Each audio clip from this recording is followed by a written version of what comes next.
calon atau lebih tepatnya calon DPD RI Papua Barat periode 2024-2029.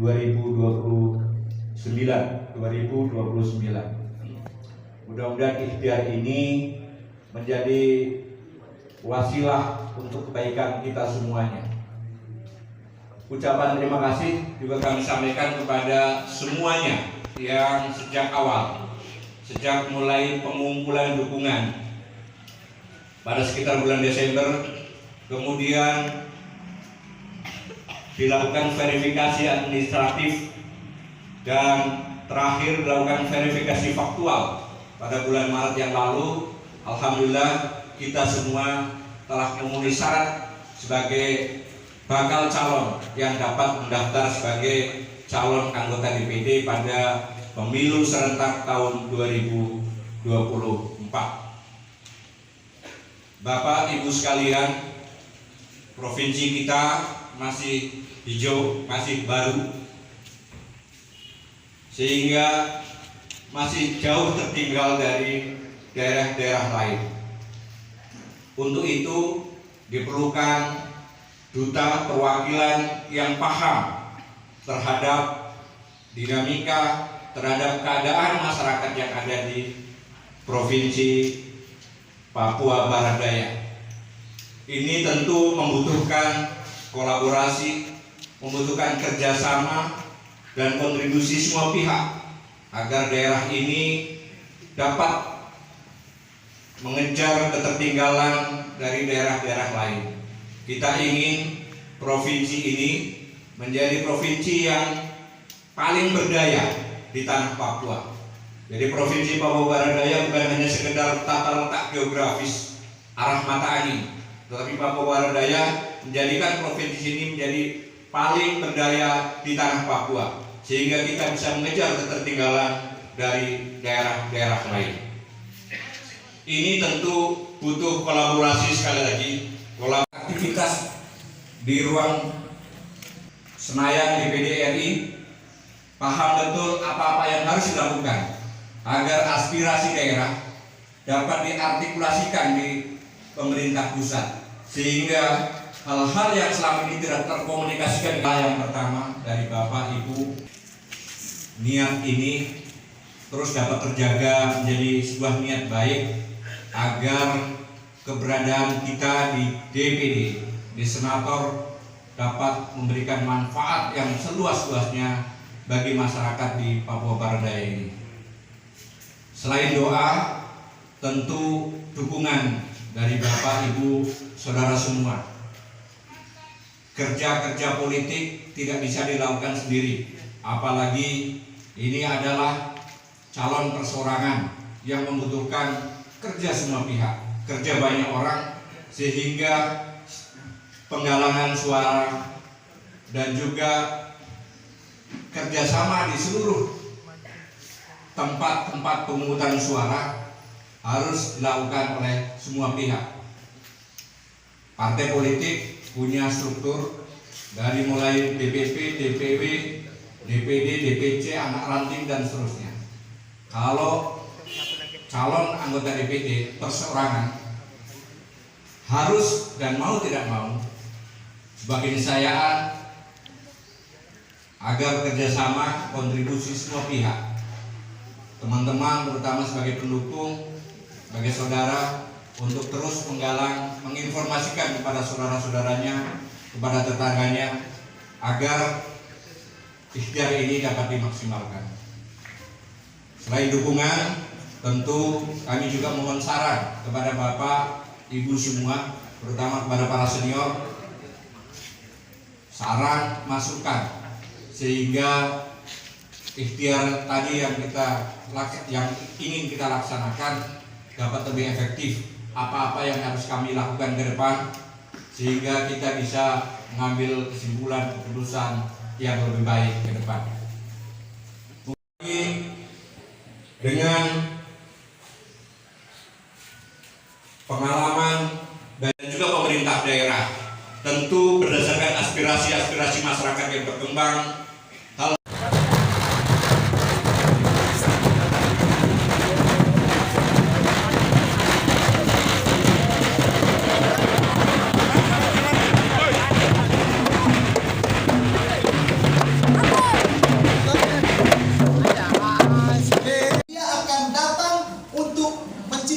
sejarah bahwa ketika kemenangan Songko Hijau tiba waktunya, beliau ada di dalam barisan itu.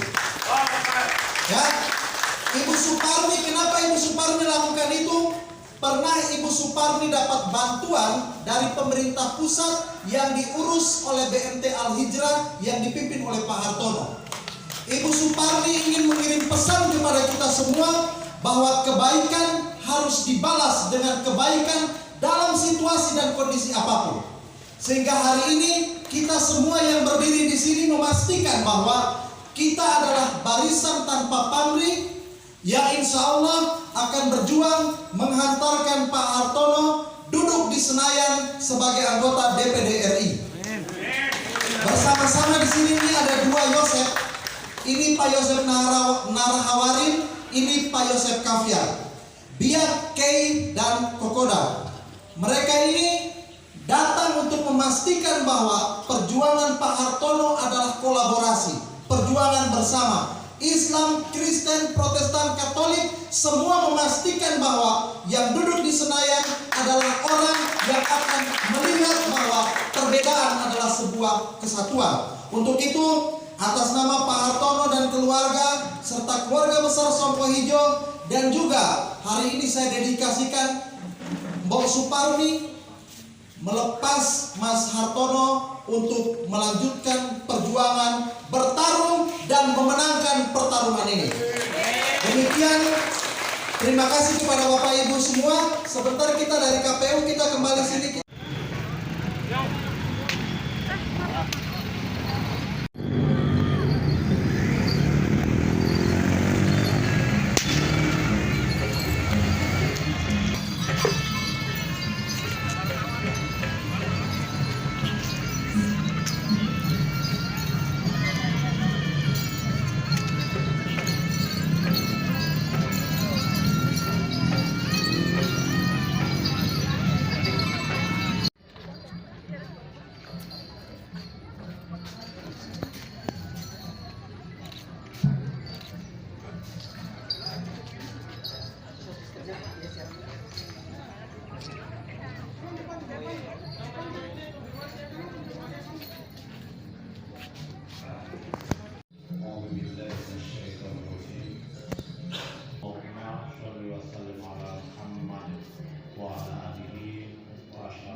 Menguasai hari pembalasan yang pasti akan membalasi amal perbuatan setiap makhluk.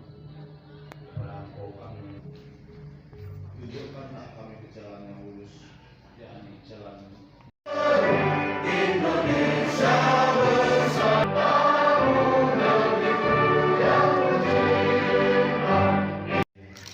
Kita doakan yang mau menetap di Papua Barat Daya juga semoga menetap di Papua Barat Daya. Yang masih terasa di Papua Barat, kami persilakan tetap di Papua Barat. Bapak Ibu Komisioner KPU yang saya hormati, pada pagi hari ini kami telah mengupload sekaligus mensubmit pendaftaran bakal calon DPD RI Papua Barat Daya untuk pemilu serentak 2024. Seluruh persyaratan insya Allah telah kami penuhi, termasuk persyaratan pemenuhan dukungan atas ucapan dari KPU. Untuk itu kami persilakan kepada LO ataupun yang bertugas nantinya untuk menyerahkan kepada Komisioner KPU Papua Barat Daya. Dan itu terima kasih.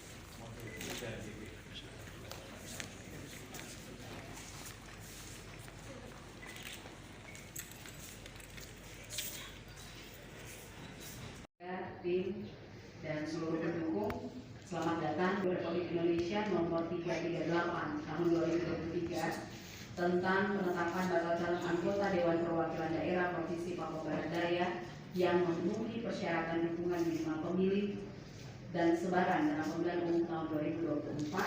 Terdapat 12 nama pada SK ini yang dapat mengajukan pendaftaran. Salah satunya adalah Pak Hartono dengan jumlah dukungan memenuhi syarat sebanyak 1062 dan jumlah sebaran memenuhi syarat 6 kabupaten kota di Provinsi Papua Barat. Itu berarti bahwa Pak Hartono punya hak untuk mengajukan pendaftaran sebagai calon anggota DPD RI dari Dapil Papua Barat Daya. Untuk itu Pak Hartono, dokumen ini kami terima, akan kami lakukan pemeriksaan terhadap dokumen ini, dokumen model B pendaftaran dan DB pernyataan. Ada beberapa hal yang perlu saya sampaikan dalam proses pemeriksaan. Pertama yang kami periksa adalah dokumennya lengkap atau tidak. Tentu pemeriksaannya itu atas dokumen hard copy yang diserahkan dan juga dokumen digital yang sudah dikirim melalui silon. Pertama kelengkapan, kedua tentu kesesuaian. Apakah dokumen yang kami terima ini sama dengan dokumen yang diupload? Nanti saja jadi berbeda ya. Kalau dokumennya sama dan lengkap, maka kemudian kami akan berikan tanda terima dan juga berita acara penerimaan. Tetapi jika tidak, misalnya ada yang kurang, tidak sesuai, atau ada yang lupa ditandatangani misalnya, maka kemudian dokumen ini akan kami kembalikan untuk diperbaiki dan dapat diserahkan kembali sampai dengan batas akhir penyerahan, yaitu di tanggal 14 Mei 2023 pukul 23.09. Untuk itu dokumennya saya serahkan kepada tim pemeriksa yang terdiri dari staf KPU dan didampingi oleh staf Bawaslu dalam proses pemeriksaan. Saya persilakan Pak Akbar. Saya kira itu yang saya bisa sampaikan Bapak Ibu sekalian. Kami mohon juga rekan-rekan yang di luar bisa tetap menjaga kondusif situasi sehingga ini bisa berjalan dengan baik. Dan tentu hari ini kami menerima lebih dari satu, di jam 11 nanti juga ada. Mudah-mudahan ketika selesai kalau mereka datang dengan pasukan lagi ini belum keluar, nanti numpuk ya gitu. Demikian itu saja yang bisa saya sampaikan dan apresiasi untuk Pak Amir dan teman-teman. Demikian. Kedua, intinya adalah ini kan proses yang sudah dilakukan. Kita akan memastikan bahwa proses kelengkapan persyaratan yang sudah disampaikan oleh KPU dan juga tim yang melakukan pemeriksaan. Tapi proses selanjutnya akan Bawaslu tentunya kita harus berpegang pada prinsip kebenaran dan juga keabsahan dokumen.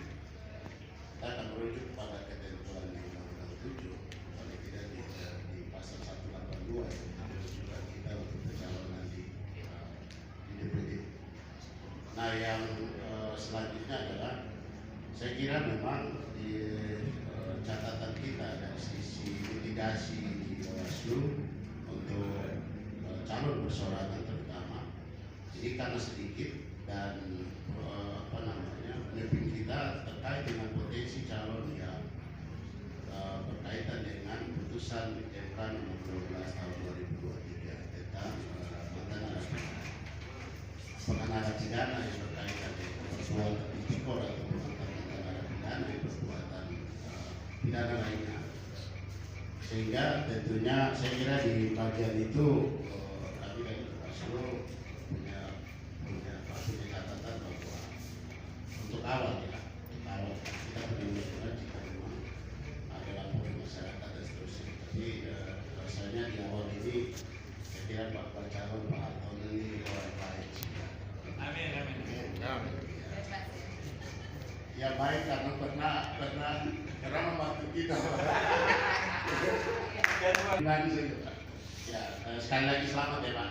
Ya, kita berharap proses ini proses awal setengah jalan ini Pak. Mudah-mudahan proses penelitian selanjutnya kita punya doa yang sama untuk proses nanti penetapan tidak tercalon sementara maupun tidak tercalon tetap. Mudah-mudahan kita tulus untuk menanti di Papua Barat Daya yang mudahkan jalannya. Amin. Di pengamatan kami di Bawaslu. 3. 1, 2, 3. 1, 2, 3. Merupakan hari bersejarah bagi KPU Provinsi Papua Barat Daya tentunya.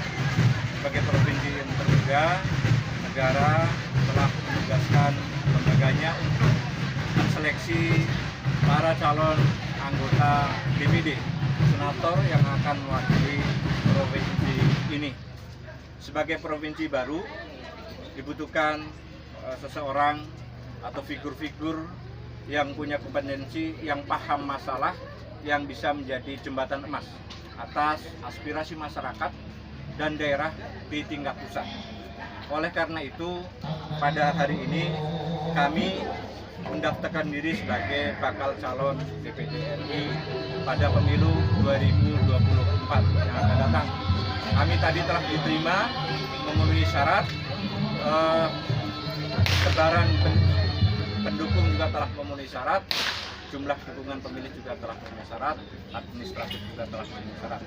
Ini tentu langkah awal menuju pemilihan umum serentak nanti di Februari 2024. Nah, ini tentu ke depan siapapun yang akan terpilih pada pemilu 2024 membutuhkan kolaborasi antara DPR, DPD, dan juga pemerintah daerah. Kita tahu DPD sampai hari ini masih memiliki kewenangan yang terbatas. Oleh karena itu dibutuhkan terobosan agar kewenangan DPD dapat digunakan.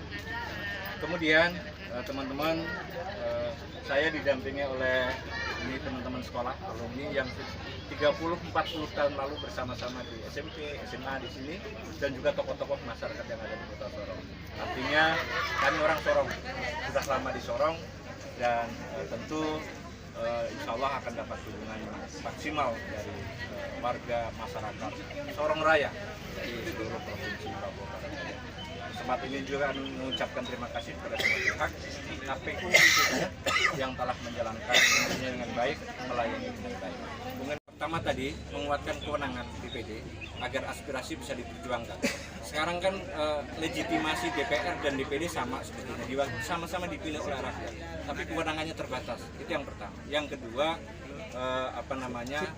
butuh afirmasi terutama untuk memajukan daerah ini melalui UMKM, karena memang background saya adalah pegiat UMKM. Bagaimana memajukan daerah ini dengan memperbanyak UMKM. Begini. Ada lagi?